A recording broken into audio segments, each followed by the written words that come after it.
देश की राजधानी दिल्ली में विधानसभा चुनाव को लेकर सियासी पारा बेहद गर्म है। आज से लगभग 15 दिन बाद यानी कि 5 फरवरी को दिल्ली में विधानसभा चुनाव को लेकर मतदान होने हैं और 8 फरवरी को जनता के सामने होगा कि दिल्ली का अगला मुख्यमंत्री कौन होगा। क्या वह आम आदमी पार्टी से होगा या फिर बीजेपी से।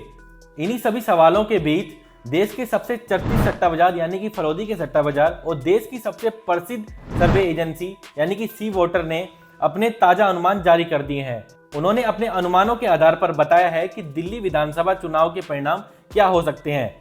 तो चलिए इस वीडियो में हम आपको बताते हैं कि सी वोटर का अनुमान और फलोदी सट्टा बाजार के जो ताजा अनुमान निकल कर आ रहे हैं वो क्या कह रहे हैं। सबसे पहले दर्शकों बढ़ते हैं फलोदी सट्टा बाजार के अनुमानों की तरफ।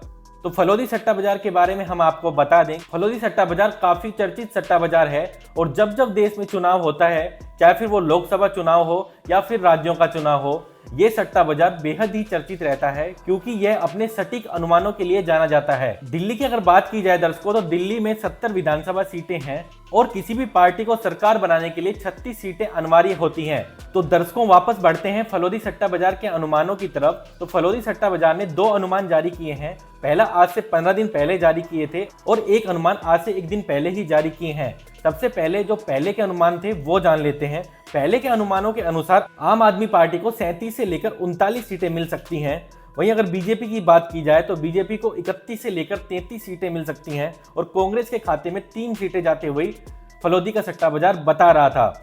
यानी कि इन अनुमानों को देखें तो तीनों ही पार्टियों की संख्याएं बढ़ती हुई दिखाई दे रही है और बीजेपी जिस तरीके से जोड़ तोड़ की राजनीति में माहिर है, उस हिसाब से देखा जाए तो आम आदमी पार्टी के लिए भी ये अनुमान संख्या बढ़ा रहे थे।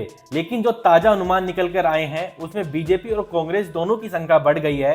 ताजा अनुमान के अनुसार आम आदमी पार्टी को 39 से लेकर 41 सीटें दर्शकों मिल सकती है। वहीं अगर बीजेपी की बात की जाए तो 29 से लेकर 31 सीटें बीजेपी के खाते में जा सकती हैं और कांग्रेस को लेकर अब कोई भी अनुमान जारी नहीं किया गया है। यानी कि देखा जाए तो आराम से जो ताजा अनुमान निकल कर आए हैं उसमें आम आदमी पार्टी की सरकार बनती हुई दिखाई दे रही है और बीजेपी को 3 से 4 सीटों का नुकसान हो रहा है और कांग्रेस की जो 3 सीटें पहले फलोदी का सट्टा बाजार बता रहा था वो भी आम आदमी पार्टी के खाते में जाती हुई दिखाई दे रही है। यानी कि कांग्रेस वापस से खाता खोलती हुई नहीं दिखाई दे रही है।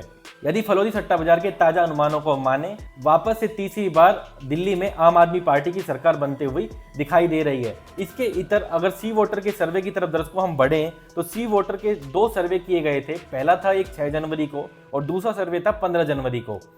पहले सर्वे के अनुसार यह सवाल पूछा गया कि इस बार आप क्या आम आदमी पार्टी की सरकार चाहते हैं या फिर सरकार में बदलाव चाहते हैं।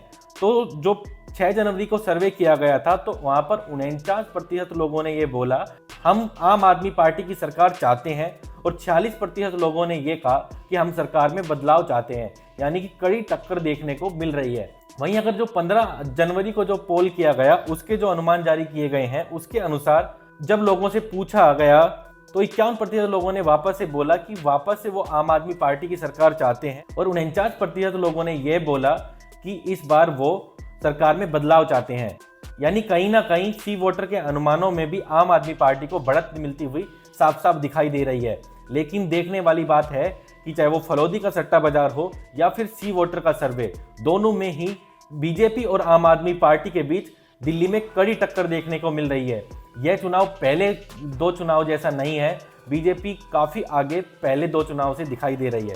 आपके अनुसार दर्शकों इस बार दिल्ली में बीजेपी की सरकार आने जा रही है या आम आदमी पार्टी की? नीचे कमेंट बॉक्स खुला है, उसमें आप अपनी राय जरूर बताइएगा। और अगर आप ये दिल्ली से वीडियो देख रहे हैं तो आप हमें कमेंट बॉक्स में ये भी बता सकते हैं कि इस बार दिल्ली में किसकी सरकार बनने जा रही है और किस पार्टी को कितनी सीटें आ सकती हैं। वीडियो के अंत में हम आपको एक डिस्क्लेमर दे दें कि सट्टा बाजार और सट्टा बाजार से जुड़ी हुई खबरों की हमारा चैनल और हम किसी भी प्रकार से पुष्टि नहीं करते और ना ही इसमें आपको निवेश की सलाह देते हैं। दर्शकों को लगातार जानने के लिए उत्साह बना रहता है, इसलिए अनुमान हम आपके लिए लेकर आते हैं और जैसे अनुमान इनके द्वारा जारी कर दिए जाते हैं वैसे ही आपको हम बताते हैं। अभी के लिए इस वीडियो में इतना ही और हम उम्मीद करते हैं कि इस वीडियो की जानकारी आप अपने तक सीमित नहीं रखेंगे, अपने दोस्तों और परिवारजनों के साथ जरूर साझा करेंगे। फिर मिलते हैं ऐसे किसी अन्य वीडियो के साथ। तब तक के लिए जय हिंद, जय भारत।